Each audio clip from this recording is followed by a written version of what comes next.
반갑습니다. 저는 30대 여자입니다. 저한테 몇 개월 전에 일어났던 아주 고소한 사건이 하나 떠올라서 매번 논팅만 하던 채널에 이렇게 사연을 올려봅니다. 어떤 이야기인지 궁금하시죠?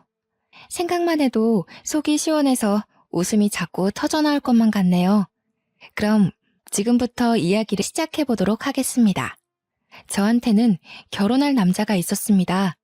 그때는 진짜 불같은 사랑을 했는데 몇 개월이 지난 지금 생각해보니 왜 그랬을까 하는 후회만 남네요. 예비 신랑은 외제차 딜러였습니다. 모든 외제차 딜러가 그렇다는 건 아니지만 유독 예비 신랑은 허세가 가득하고 허영심이 심한 사람이었어요. 차를 계약하지 못하면 인센티브가 들어오지 않아서 상당히 쪼들리는 생활을 해야 했는데도 무슨 자신감인지 돈을 턱턱 쓰던 사람이었죠.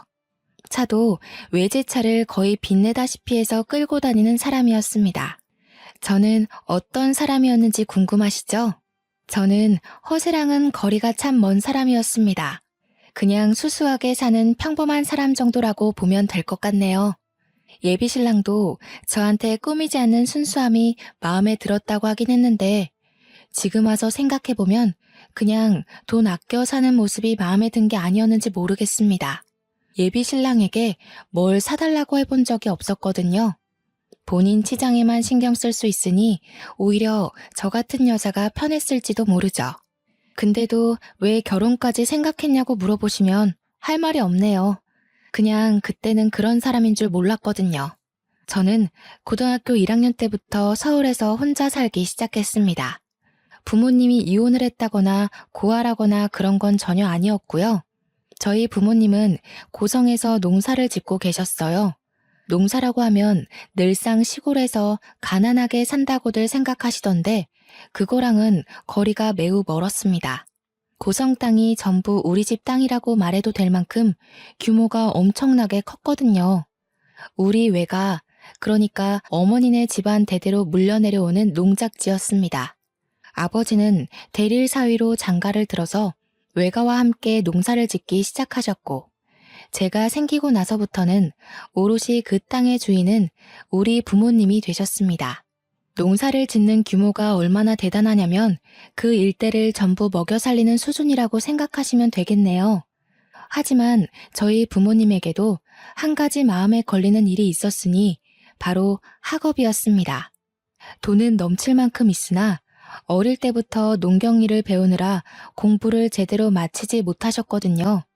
그래서인지 저에게는 다른 것 다 필요 없으니 공부에만 매진하라고 하셨어요.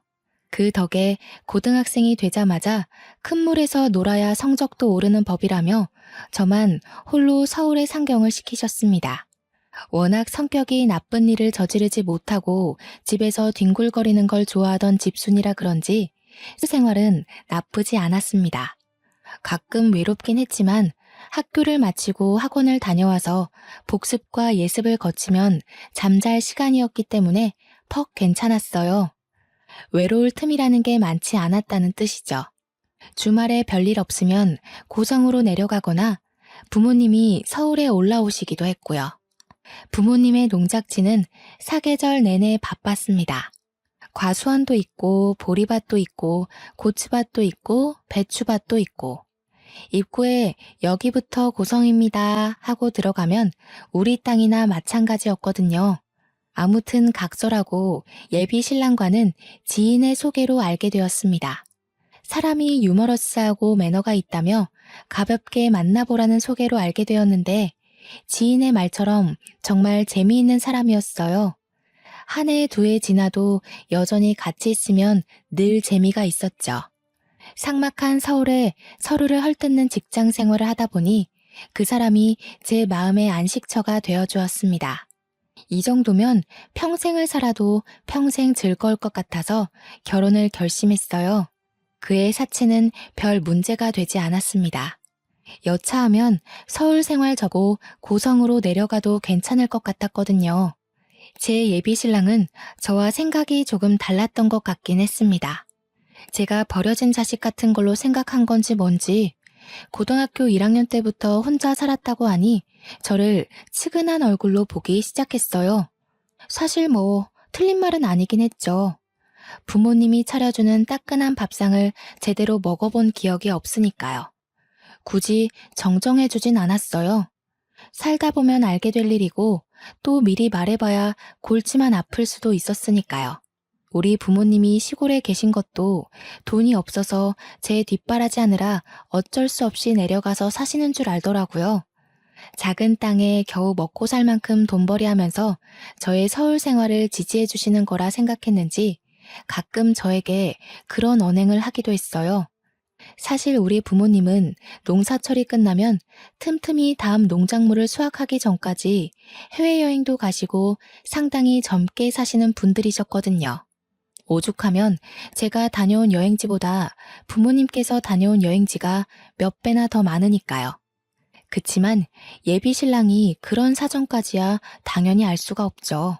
제가 굳이 입 밖으로 꺼내서 자랑한 적이 없으니까요. 결혼 이야기가 솔솔 나오자 양가에 인사를 드리러 가자고 하더라고요. 일단 서울에 살고 계시는 시댁부터 인사를 드리러 갔어요. 솔직히 긴장을 안 했다고 하면 거짓말이겠죠? 최대한 예쁘게 보이고 싶어서 밝은색 투피스 정장을 차려입고 선물도 양손 한가득 준비해서 갔습니다.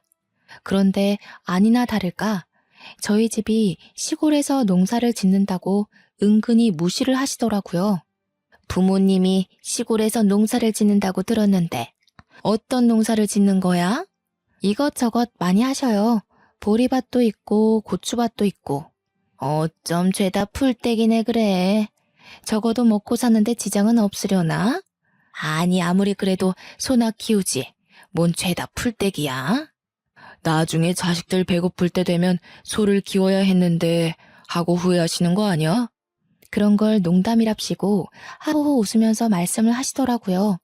축산업은 몸이 힘들고 순수이익이 많이 남긴 하지만 정이 많이 들어서 팔아넘길 때마다 가슴이 아린다고 접으신 사업이었어요.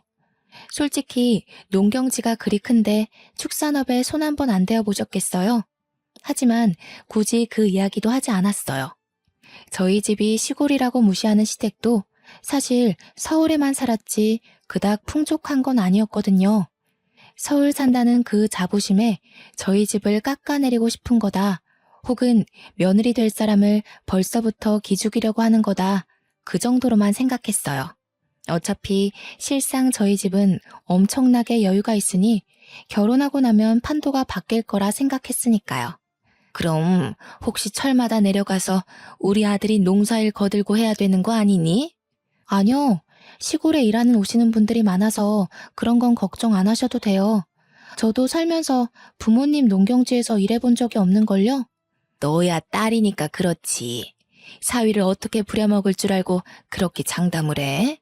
저희 부모님 그런 분들 아니세요.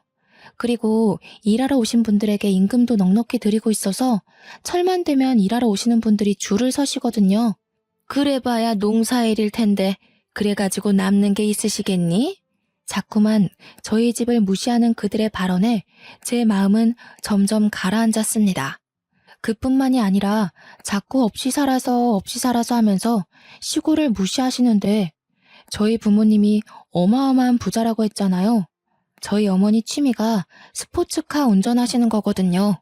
시골집 차고에 가면 억소리 나는 스포츠카가 3대나 있어요.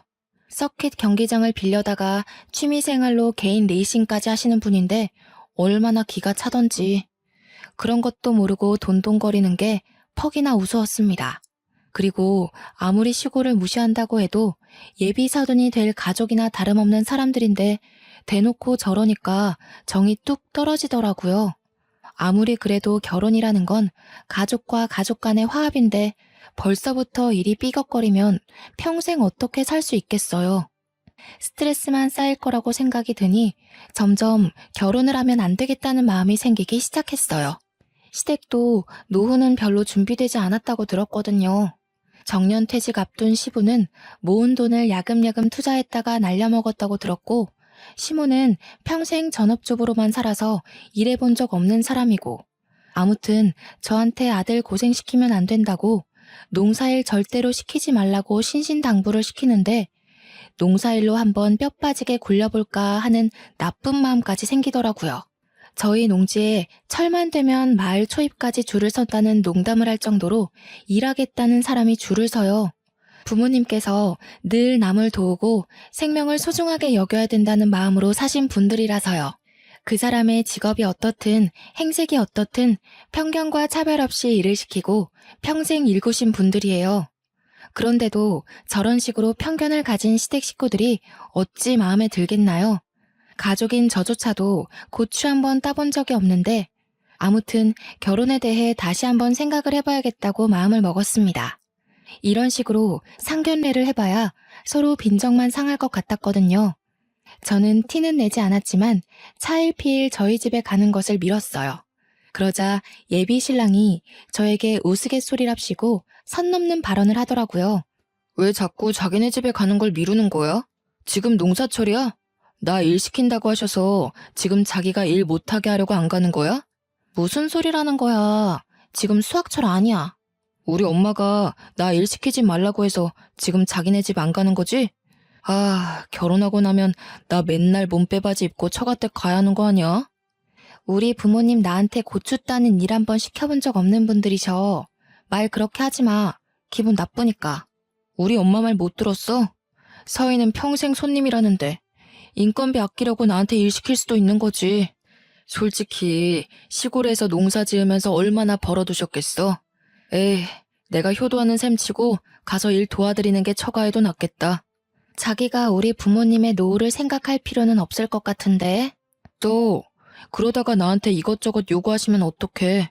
저는 솔직히 한숨을 푹 내쉬었습니다. 누가 누구한테 돈을 달라고 하겠어요. 매번 계약 못 따내면 최저임금 받으면서 카드값에 허덕이는 주제에 말이에요. 예비 신랑은 거기서 멈추지 않고 계속해서 뭐가 불만인지 궁시렁거렸어요. 나 손 망가지면 안 되는데. 농사일 하다가 손톱이라도 빠지면 어떡하지? 몸빼바지도 없는데 남대문 가서 하나 사야 되나? 저는 그날 결심했습니다. 이 멍청이랑은 결혼하지 말아야겠다고요. 그치만 제대로 한 방 먹이고 싶은 마음이 들더라고요. 그래서 저희 시골에 데려가 인사를 시키기로 마음을 먹었습니다. 적어도 저희 집 농사 규모를 보거나 하면 자기가 얼마나 우물한 개구리였는지 알게 될 거라고 생각을 해서 결정한 거였어요. 혹여라도 부모님께서 편견을 가지고 제대로 당하기도 전에 내쳐질까봐 헤어질 결심을 했다는 건 말씀드리지 않았고요. 그렇게 예비 신랑에게 2주 뒤 주말에 인사를 드리러 가자고 말을 했습니다. 그렇게 벼르고 벼르던 저희 집에 가는 날이 왔습니다. 그날 원래 예비 신랑의 차를 타고 가려고 했는데 하필이면 일주일 전에 예비 신랑의 차가 고장이 났어요. 아무래도 외제차지만 연식이 오래된 차를 꾸역 끌고 다녔던 탓에 장고장이 많긴 했거든요. 솔직한 심정으로는 그 유지비로 그냥 국산차를 사는 게 낫지 않나 싶었지만 외제차라는 그 엠블럼이 뭔지 예비 신랑은 끝까지 그 장고장 많은 차를 고집하더라고요. 아무튼 차가 없으니 어떻게 하겠어요? 예비 신랑은 차라리 날짜를 미루는 게 어떻겠느냐고 말했지만 저는 저희 부모님께서 준비 많이 하셨을 텐데 절대 안 된다고 했습니다. 차라리 고생도 좀 하고 잘 됐다 싶었어요. 버스를 타고 터미널에도 또 시내버스를 타고 거의 3시간 30분을 걸려서 돌고 돌아 도착했습니다. 아침 7시에 출발했는데 벌써 10시를 훌쩍 넘겼더라고요. 젊을 때 운전대를 잡았던 예비 신랑은 오랜만에 탄 버스에서 멀미를 하느라 정신이 없었습니다. 고개만 돌려도 토할 것 같다면서 지가지는 어떻게 가냐고 벌써부터 우는 소리를 했어요. 저는 은근히 고소한 마음이 들어서 집에 갈 때는 멀미약이라도 마시자고 했죠. 아니, 이런 시골에 도대체 어떻게 사신다는 거야? 여기까지 오려면 버스 타고 3시간을 넘게 와야 하는데 그것도 3번이나 갈아타고. 어차피 다음부터는 차 끌고 올 거잖아. 여기에 내 차 끌고 왔다가 하부 다 망가질 것 같은데. 총구석이라 도로 사정도 영 좋지 않고. 여기는 경운기 타고 다녀야 하는 거 아니야? 여기 사람들도 다 외제차 잘만 끌고 다녀. 참나, 거짓말도 작작 해야지. 여기 사는 사람들이 어떻게 외제차를 끌고 다녀? 억소리 나는데. 우리 매장만 해도 다 서울이나 경기권 사는 사람들이지. 이런 데 사는 사람 없다. 그러는 예비 신랑 차도 억소리 나는 차는 아니거든요. 이름만 외제차지 저도 안 가질 것 같은 차 타고 다니면서 누가 누굴 무시하는지 원. 때마침 저희가 간 날이 장이 들어섰던 날이라서 아버지께서 시장에 오셨다가 저희를 태워가기로 하셨어요. 저희 아버지도 벤츠 하나 끌고 다니시는데 예비 신랑이 그걸 보면 얼마나 기함을 토할지 너무너무 기대가 되었습니다. 그런데 제가 생각을 잘못했던 거였어요. 아버지께서는 장날에 꼭 1톤 트럭을 몰고 오시거든요. 시퍼런색 포터를 탈탈탈탈 끌고 오시는데 뿌옇게 먼지가 일면서 예비 신랑이 기침을 막 하더라고요. 저는 태연하게 먼지를 털어내고 운전석에서 절 보며 반가워하신 아버지께로 달려갔습니다. 가운데에 제가 타고 조수석에 예비 신랑이 앉으면 되겠다 싶었는데 가운데에 짐이 한가득이더라고요. 어쩔 수 없이 예비 신랑은 트럭에 자리가 없어서 뒤에 짐 실는 곳에 타게 되었어요. 나한테 지금 여기에 타라고? 나 양복 입었는데. 어쩔 수 없잖아, 자기야. 그렇다고 우리 아버지 옆에 앉을래? 내가 앉아야지. 그게 보기도 훨씬 좋잖아. 예비 신랑은 투투덜거리면서 짐 실는 곳에 앉았어요. 세차도 안 하셨는지 양복에 먼지는 잔뜩 묻고 흙바람이 탈탈 일면서 예비 신랑은 꼼짝없이 흙먼지를 뒤집었어야 했습니다. 내릴 때 그의 얼굴을 보니 너무 웃기더라고요. 아버지께서 차라리 벤츠를 끌고 오지 않으신 게 천운이라는 생각이 들 정도로 신이 났습니다. 심지어 버스에서 잃었던 멀미가 가시지 않았는지 계속 헛구역질을 해대는데 진짜 웃음 참느라 혼이 났네요. 저희 시골이 방지턱이 좀 있기도 하고 도로를 매끈하게 밀지 않아서 울퉁불퉁하거든요. 트럭의 승차감이 얼마나 나쁜지 다들 모르시죠? 계속 꿀렁꿀렁 거리는데 방석도 없이 철바닥에 앉아 있었으니 엉덩이가 꽤 욱신욱신 아려왔을 겁니다. 결국 예비 신랑은 저한테 너무너무 힘들었다면서 집에 갈 때는 차라리 걷는 게 낫겠다고 아니면 택시를 부르자고 하더군요. 아니, 아무리 그래도 그렇지. 사위 될 사람이 인사로 오는 건데 어떻게 짐짝 취급을 할 수 있지? 아빠가 뭐 일부러 그러셨겠어? 원래는 걸어가야 하는 건데 굳이 장날 기다렸다가 우리 태우러 오신 거잖아. 차라리 걷는 게 나았겠어. 엉덩이에 멍든 것 같단 말이야. 자꾸 엄살 부릴 거야? 엄살이라니. 사위는 백년 손님이라는데 내가 이런 대접을 받는다는 게 어이가 없어서 그래. 저는 일단 알겠다며 예비 신랑을 달래준 뒤 집으로 들어갔어요. 어머니께서 정말 대단히 부지런하게 준비하신 건지 상다리가 부러질 정도로 상이 차려져 있었습니다. 그 덕분인지 예비 신랑의 얼굴도 좀 풀어진 듯한 기분이었어요. 마치 뭘 좋아하는지 몰라서 전부 다 준비했다라는 말이 딱 어울릴 정도로 반찬수가 많았습니다. 닭백숙의 다리를 쫙 뜯어서 예비 신랑의 앞접시에 놓자 예비 신랑은 아주 신이 나서 닭다리를 뜯기 시작했습니다. 먹는 것만큼은 정말 복스럽게 먹는 사람이었거든요. 저희 부모님도 시원시원하게 밥을 먹는 예비 신랑을 보고는 아주 마음에 드신 눈치였어요. 물론 저는 이미 결혼하지 않겠다는 마음쪽으로 기울긴 했지만요. 어느 정도 배가 불러오자 부모님께서는 예비 신랑에게 이것저것 물어보기 시작했습니다. 자네는 직장이 어디고? 저는 서울에 있는 비모터스라고 외제차 딜러 일을 하고 있습니다. 차량 이야기가 나오자 평소에 스포츠카 타는 것을 즐기며 차에 대한 무한한 애정을 쏟으시는 우리 어머니의 눈이 반짝 빛이 나셨어요. 이것저것 차에 대해 물어보시자 예비 신랑은 어찌 그리 차에 대해 많이 아시냐고 되물었죠. 내가 차에 관심이 많아. 나도 빠르게 달리는 차를 좋아하거든. 스피드 중요하긴 하죠. 그런데 그런 차 한 번 못 몰아보셔서 속상하시겠어요. 그래도 승차감은 트럭이랑 비슷할걸요? 속도가 달라서 그렇지 스포츠카도 빨리 몰면 승차감 자체는 트럭이랑 비슷하죠. 그러면서 마치 외제차 비싸서 못하지? 라는 느낌으로 저희 어머니에게 트럭 이야기를 꺼내셨습니다.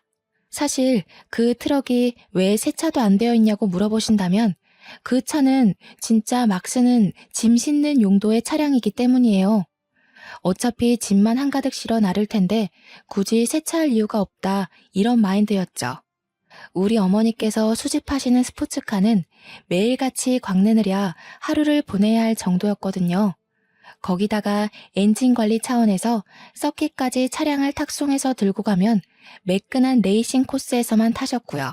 차량 관리에 있어서는 아버지보다 한 수인 어머니에게 약간 무시하는 듯한 발언을 하니 어머니께서도 좀 어이없어 하셨습니다.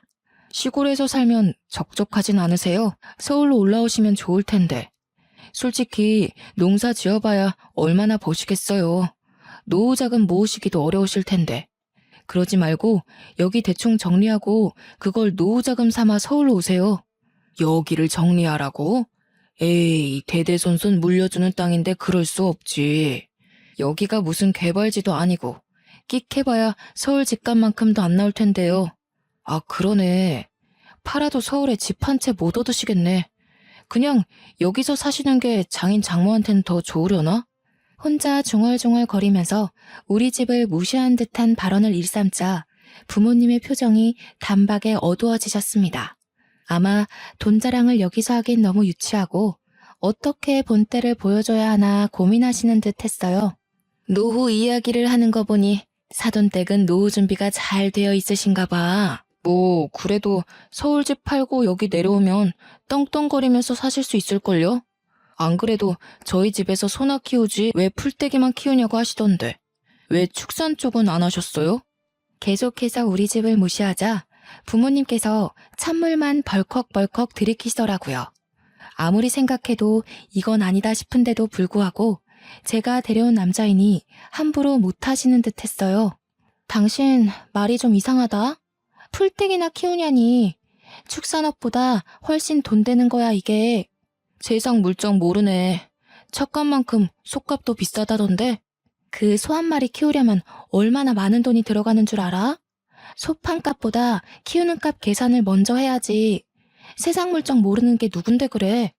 예비 신랑은 제 말에 아무 소리도 못하고 입을 꾹 다물더라고요. 본인 딴에는 아는 척 좀 하고 싶었을 텐데 제가 그거 아니라고 단칼에 잘라버리니까 빈정상한 것 같았습니다. 제가 속 시원하게 이야기했다고 생각하는지 저희 부모님의 표정도 좀 풀어지셨어요.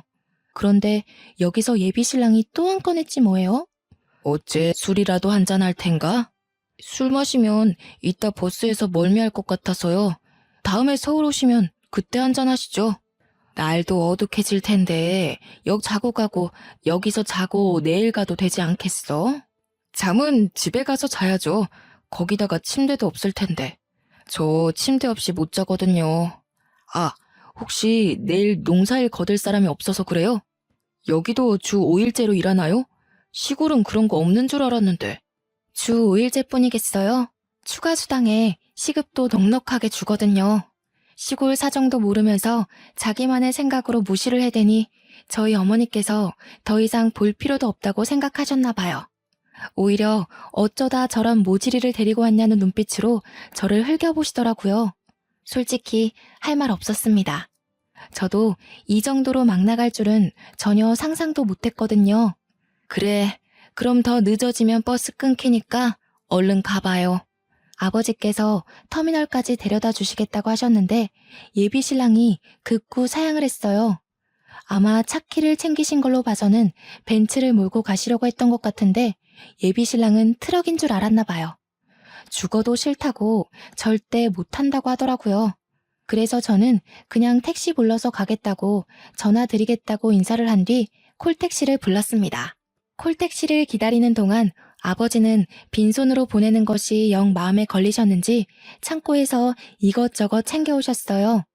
농사 지은 구황작물부터 톡을 끝낸 보리까지 손수 지으신 상품들이라 아주 자부심 넘치는 농작물이었어요.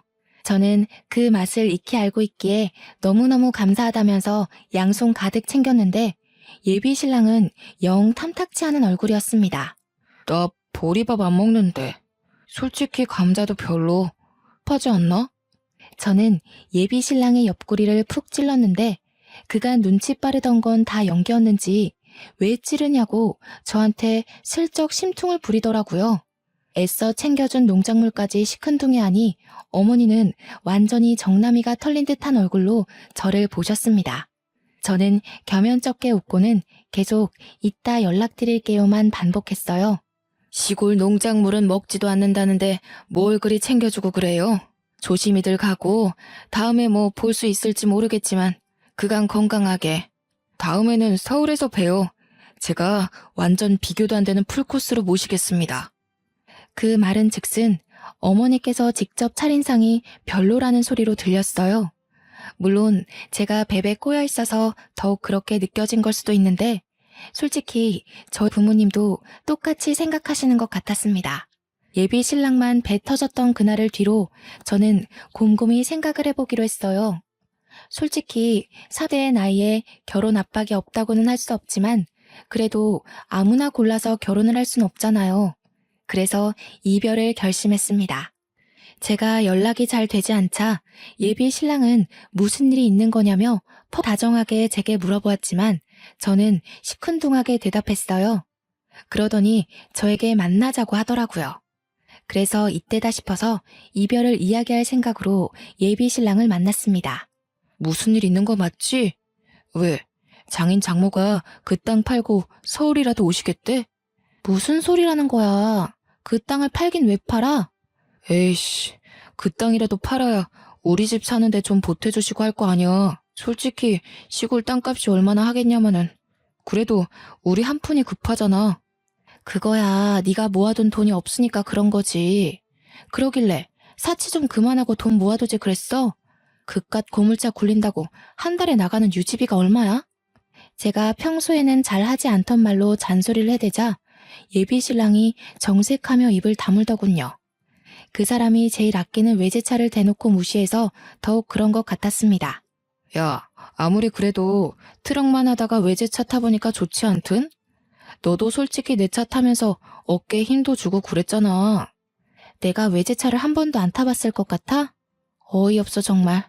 그리고 자꾸 우리 집 무시하는데 나 너무 기분 나쁘거든? 내가 또 언제 무시를 했다고 그래. 그건 무시가 아니라 사실이지. 대놓고 말해서 사위 될 사람 온다는데 트럭 세차도 안 해놓으시고 거기다가 버스 타고 갈 거 뻔히 알면서 줄줄이 농사 지은 거 싸주실 건 뭐야? 그거 누가 먹는다고. 이게 무시를 한다는 거야. 남들은 감자 안 사 먹고 보리 안 사 먹니? 귀한 거 손에 들려주니까 싫은 티나 팍팍 내고. 네가 우리 집에 대해서 어떻게 생각하는지 잘 알겠어. 네가 우리 집 분수에 맞지 않은 사람이라는 것도 알겠고. 마지막 말은 솔직히 비꼰 거나 다름없었어요. 우리 집 분수 발끝에도 미치지 못한 놈이라고 말한 거였지만 그 인간은 마치 제가 주제 파악이라도 한 듯 생각하더라고요. 물론 서울이랑 고정이랑 수준 차이가 나긴 하지만 나는 그런 거 신경 안 써. 당신이 대기업에 다니고 있고 나도 외국 회사 다니는 거나 마찬가지고 우리 둘만 신경 쓰면 되는 거 아니겠어? 끝까지 고작 외제차 딜러 주제에 외국계 회사에 다닌다고 허세를 떠는 꼴이 우스웠습니다. 저는 결국 헤어지자고 이야기를 꺼냈고 예비 신랑은 절대로 이해할 수 없다며 저를 회유하기 시작했어요. 처음에는 집안 차이 때문에 그러냐며 전혀 신경 쓸 거 없다고 자신만만하게 굴다가 제가 그게 아니라는 식으로 말을 하니 저에게 화를 내더라고요. 누가 누구를 차는 거냐며 고성에는 이런 남자 없다고 저한테 악을 쓰고 달려들다가 제가 아무 소리 안 하고 빤히 보자 울면서 매달렸어요. 그러더니 지도 자존심이 상했는지 시촌년이랑은 결혼 못하겠다고 먼저 가버리더라고요. 솔직히 너네 집 농사 짓는 거 너무 쪽팔렸어. 집이 크긴 하지만 주위에 아무것도 없이 밭만 널찍하게 있는 것도 이상했고 트럭 하나 탈탈 몰면서 농사가 천직인 듯 구는 너네 부모님도 가난해 보이더라.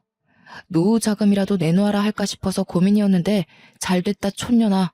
예비 신랑은 저에게 큰 소리를 치면서 헤어짐에 찬성한다고 했어요. 저는 끝까지 더러운 꼴을 하는 그 사람에게 치가 떨렸습니다.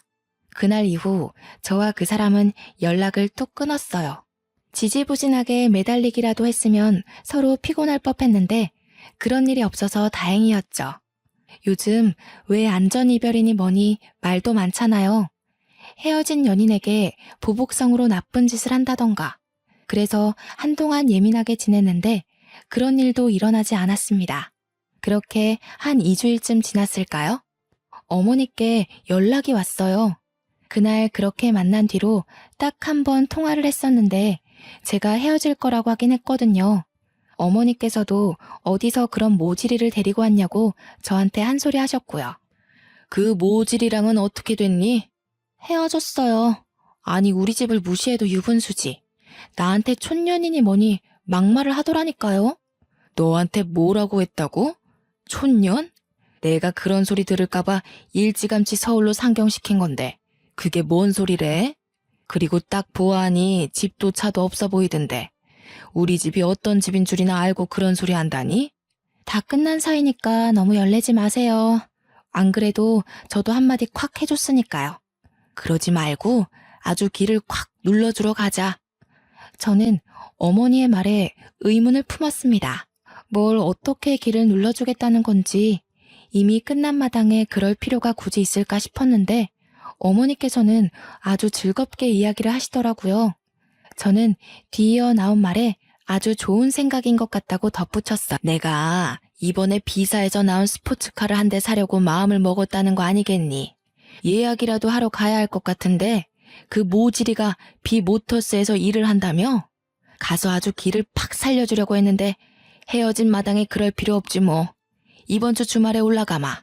저는 어머니께 아니 스포츠카가 3대나 있으면서 또 산다는 건 너무 사치지 않냐고 물어보았지만 하늘 아래 같은 엔진은 없다면서 그런 소리 하지 말라 하시더라고요.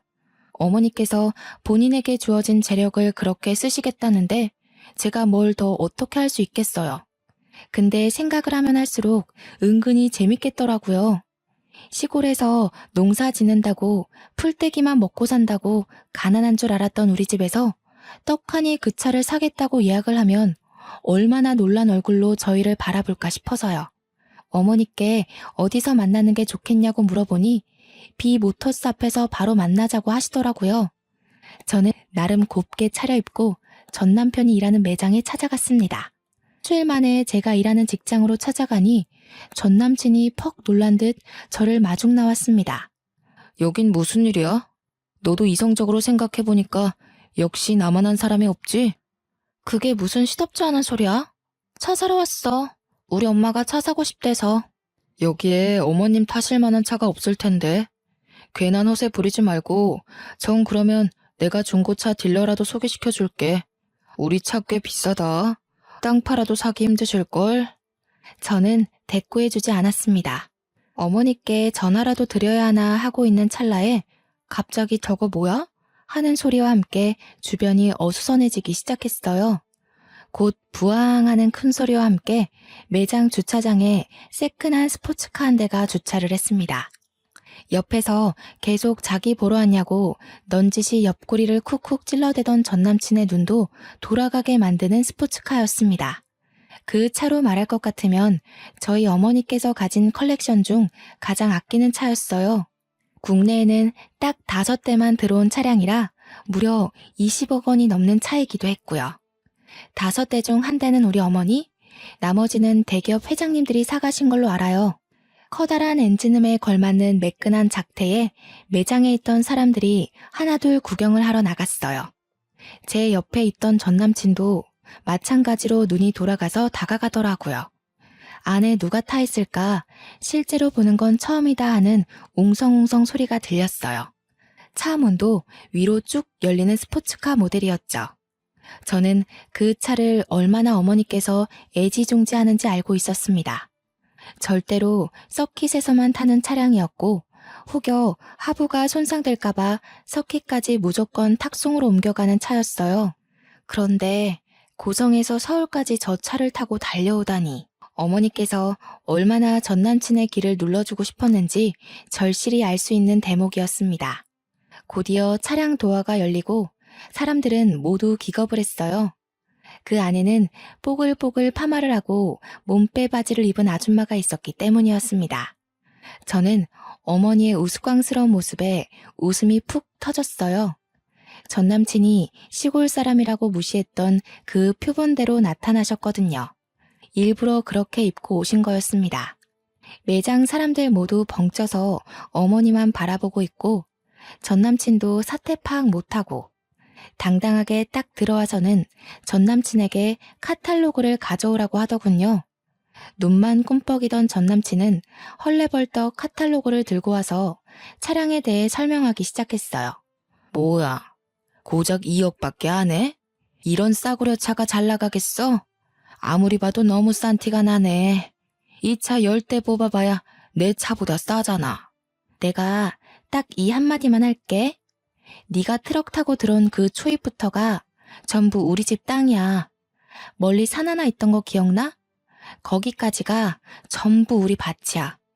어디 농사 짓는다고 사람 무시하고 그래?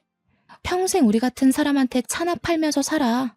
그러자 매장에 있던 사람들 모두 꿀먹은 벙어리가 됐습니다.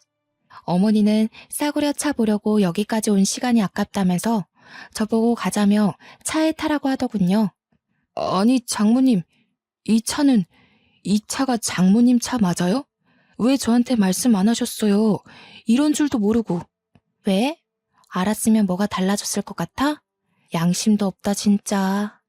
사람 보이는 것만 보면서 그렇게 판단하는 거 아니야.